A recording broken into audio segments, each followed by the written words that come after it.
Alright, here we are in lesson 9. Time to display all the information that we've been gathering over the preceding lessons. Still have our animation input controller. Our player's components are still the same. We have one addition, this Auto Collect script, which allows us just to collect all the pickups without having to move. We have a speed canvas that's going to follow our player in the world and display its speed. This follow transform allows for that behavior, and this script speed slider adjusts the slider according to the speed of the player. So the canvas is the world canvas. We're not firing or receiving any events from this canvas, so we don't need to set the event camera.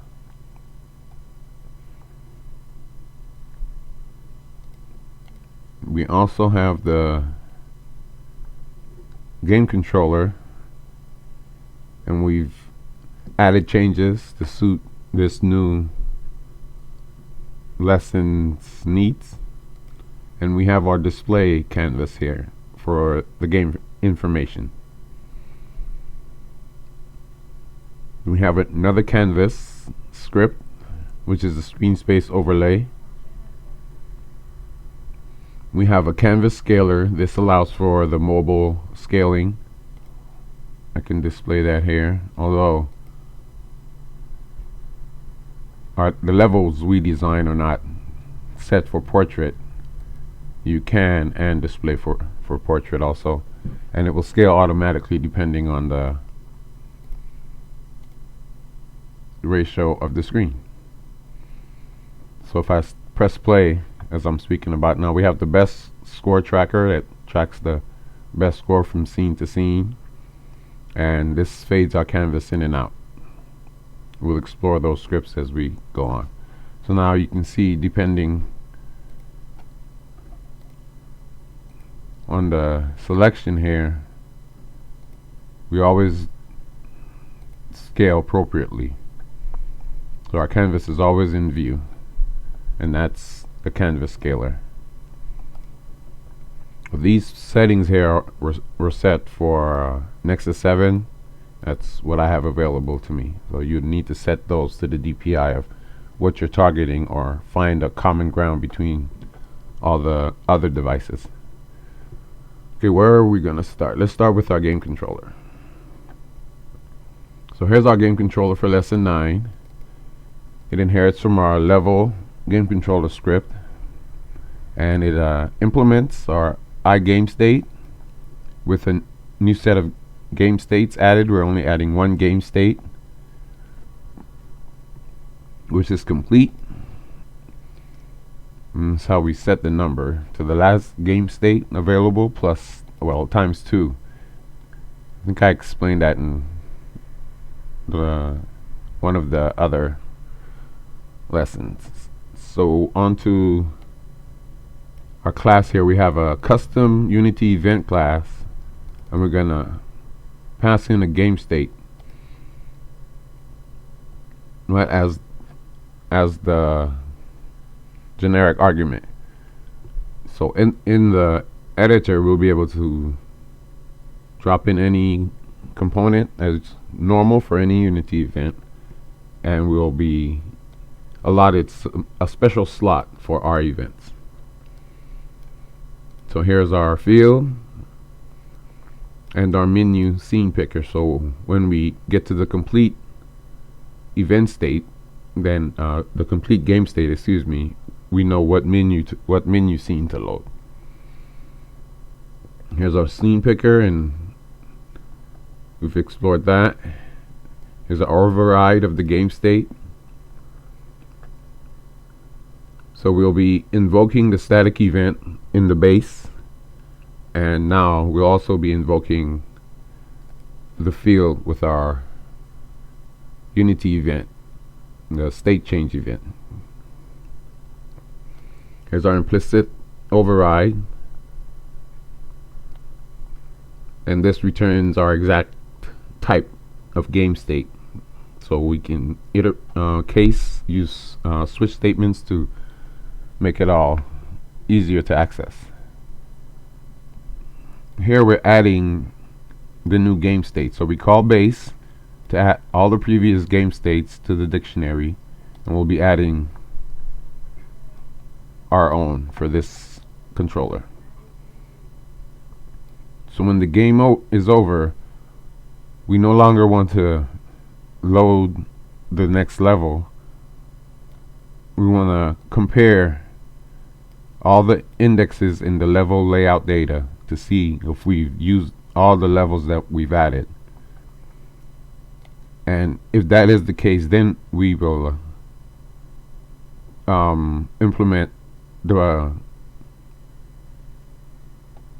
game over, where we load in our new level, which will be our menu. Hope that was clear. Let me explain that again. So previously, when we've collected all the pickups, we would call game over in our base class, and game over would save the file, destroy everything, and load the next level. So we no longer want to go through that process. When we pick up all the pickups, we want to go through each of the levels that we have in our list, the levels we created with our editor. And when that occurs, then we'll be loading the new scene, which is the menu scene.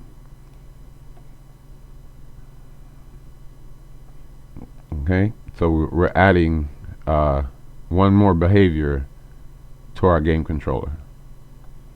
So we've seen what the UI game state composed of. It's an enumeration. We've created a new class, a nested class here, to define our custom event. And let's go over a few of the other scripts we have.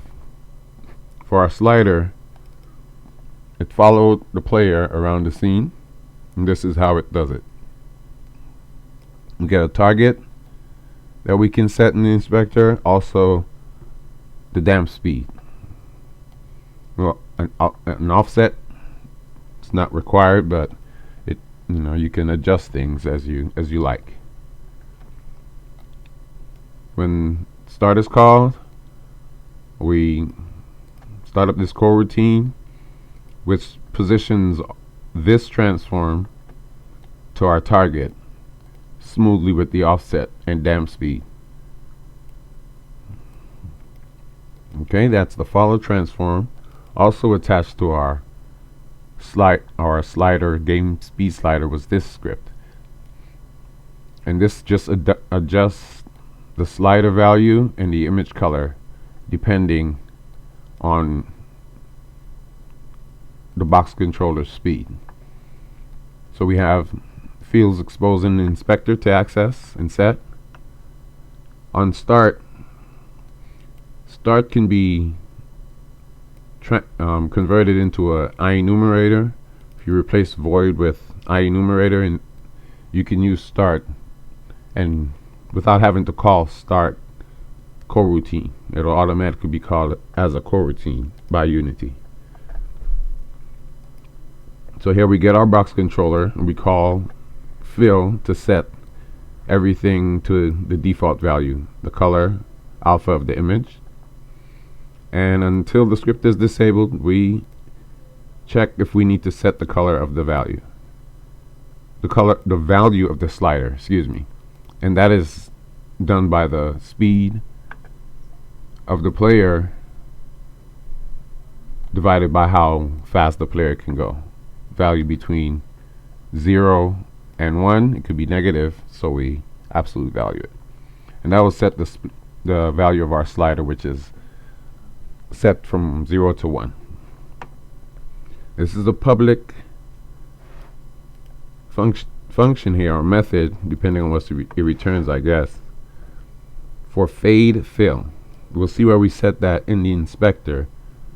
So whenever the slider value changes, it updates via this function.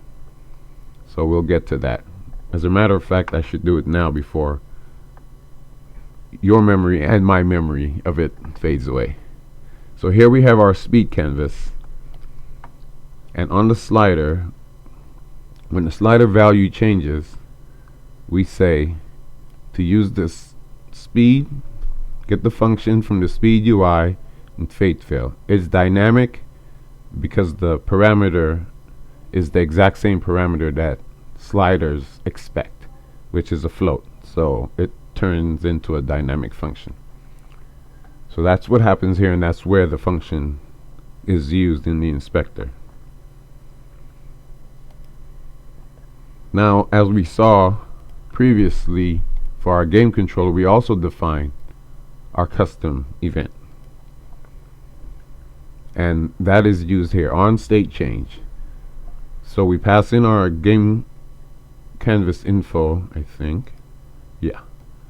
So there's a script on there, canvas fade in, and here you see a dynamic function.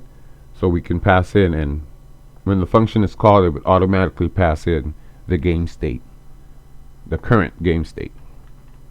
That's how that's used. So on the slider, we got that. These two are for the menu. We'll cover those in a second. Now the game info class, this is the data that is displayed in our canvas. Takes all the text. These are children of the canvas. In each panel, an upper and lower panel are set. Now I'd like you to note something here. The points, pickups, and so on, including the time, they're set in string format in the inspector. The code expects that, and we use that to tell the code how to display the actual values. So here we set the text references, and we reserve memory for each format that each text contains. So pickup format, on awake, it's going to get the text from the pickup. This is probably trivial, but I figure it's something that I should note, which is this. This is string formatting. So the first index is 0, and for the time, the first index is 0 and how we want it displayed. So we grab those here, and we start our coroutine to monitor the game. Upon monitoring the game, we check a few settings. Did we say to display the last game? And if not, wait until the game controller is ready and grab it. Once things are going, we load the best scores. We don't really have to do this every fixed update, but it's not a performance thing for me. If it is for you, you can adjust the time. And then we display all the scores on screen. And displaying the scores, we set the reference text property to string format and the number we want to display. In this case is the pickups that's remaining, the points, the time, and all the formatting has already been taken care of via the inspector. Okay, so that's that one. On that same canvas, we have a canvas fade in. Now the canvas fade in, we saw that here, and that was the value passed in. The canvas fade in, on awake, it grabs the canvas group, which is a required component, so it would be there. Give it a time to fade. And every time this function is invoked via the inspector from subscribing in our custom event, we grab the game state, we see if it's playing. If it is, we start fading in our canvas. The time to fade, we make sure it's within a reasonable value, and we start the fading process, and we set the alpha to the equivalent of the ratio of time to fade.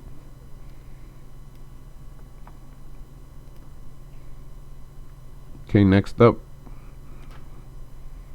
we have the best score tracker. Dive into that. That should lead us into all the rest of the scripts. Now, the best score tracker grabs the best score, public accessor, of course. On awake, it loads the best score, subscribes to the events on game state, change from the static events instead of the inspector. And on disable, don't forget to unsubscribe from static events. Among things that can happen is memory leaks, or memory leaks. So here we wait for the event to be fired, and when it does, we grab our controller, because that's what's passed in. We convert it to the derived controller that we are looking for. We get its game state, and here the game state proves handy. It automatically allows us to switch amongst the game state type that we're looking for. So I'm wondering if I can put that there. Oh, had to convert it. So if it's game over, we check to see if we don't have any best scores recorded yet, and if we don't, we add that one in. If we do have a best score recorded, we grab the first one. We're only recording one here. I used an array or list, a collection, to allow for multiple game scores, best game scores to be stored. But we're only doing one. Grab the best score from the file. We compare, and if it is indeed better, we don't save it. If it's not, if the new score is better, we save the new score. We save the file. On complete, this is when we're going out into the main menu. Is that true, or are we loading the level? Hang on, I don't want to misinform here. Okay, yes, so on complete, we'll be headed out into the main menu. So yeah, the game controller is destroyed, and then we're gone. So on complete, we record the last info. That's the last session of games that's been played through all the levels that we had on the list, and then we save our best score out again. So best score tracker saves best scores. What are best scores? So best scores is a collection of best info. Let's get into that right away.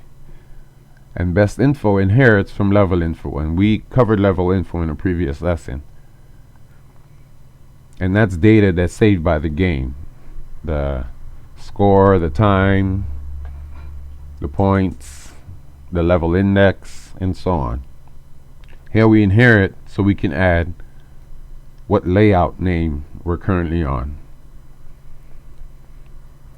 So we call our base, and we set our level name to none for a default constructor. And here we create a constructor for an existing level information if we want to pass one in. And our serialization methods here, where we set the new value to the one from the file, or we get the value to pass out when we need to serialize our data to file. So now the best information, or best information was a lot of stuff to type, inherits from this guy in lesson 8. So now we have the best scores, which we showed the best info. The scores are a collection of the best info. One for the last game state and one for the best game states. We create an indexer here. We've covered that also. We check for index out of bounds and we throw an exception if that is the case. Create a property to return the count, and we create a method to add the best info. So we didn't remove anything here because we'll just be copying the old one on the new one. Here's our default constructor, and they're classes, so we need to new them out.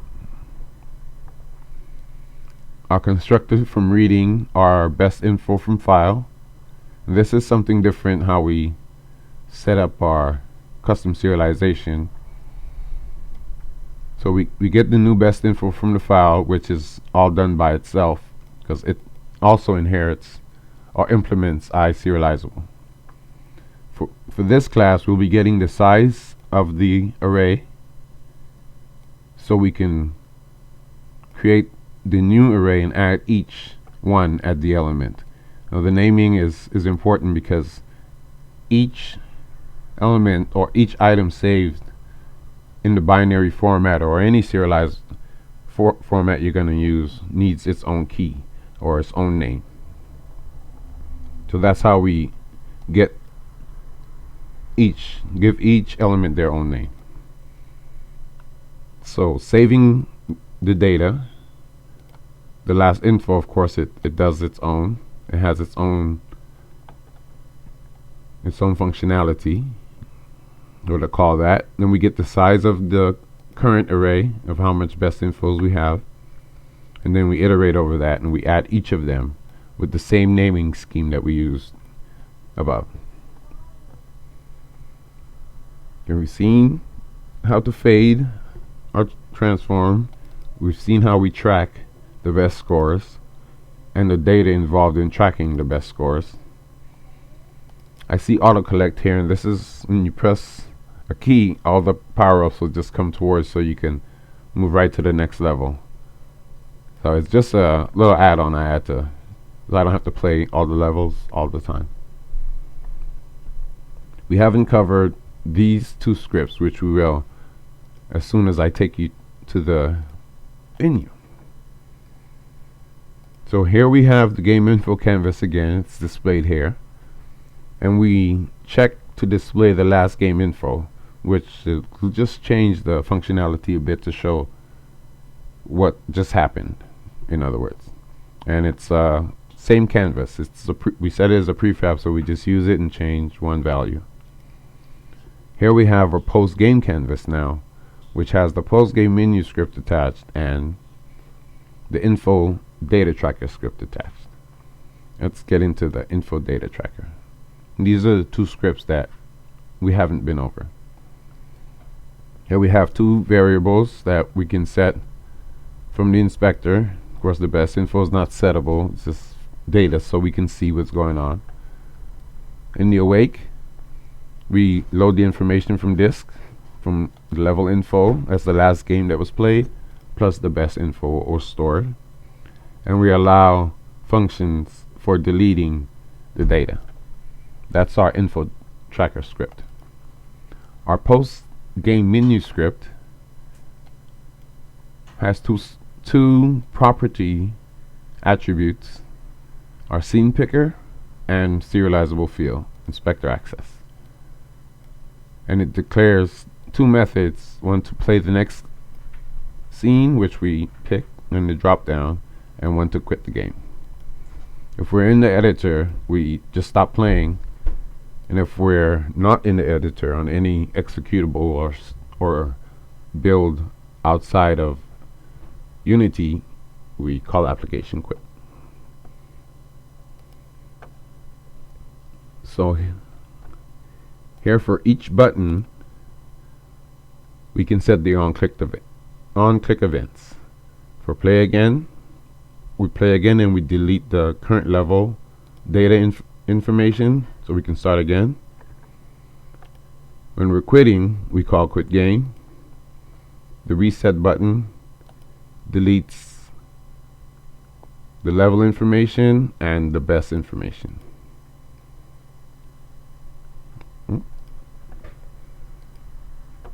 And here's our scene that we're picking from the inspector. So we have a button here, the little plus button.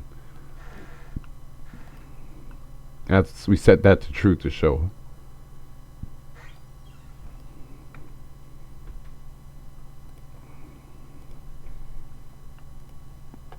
Cool.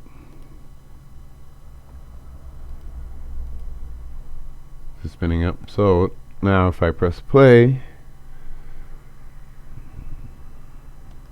again, we go into scene, and I can press enter, of course, and go through the scenes. Remember, I showed you that script. So we're on the second level. There's index 1. What is our score? We've collected 3. Our score is 76. So we've just added some more to our data. So we got 8. We're on scene index 2. And so it goes. So that's the UI implementation in lesson 9. And this is as easy as it gets to pick everything up. And when we go through everything, we head back to the menu. So in lesson 10, we put everything together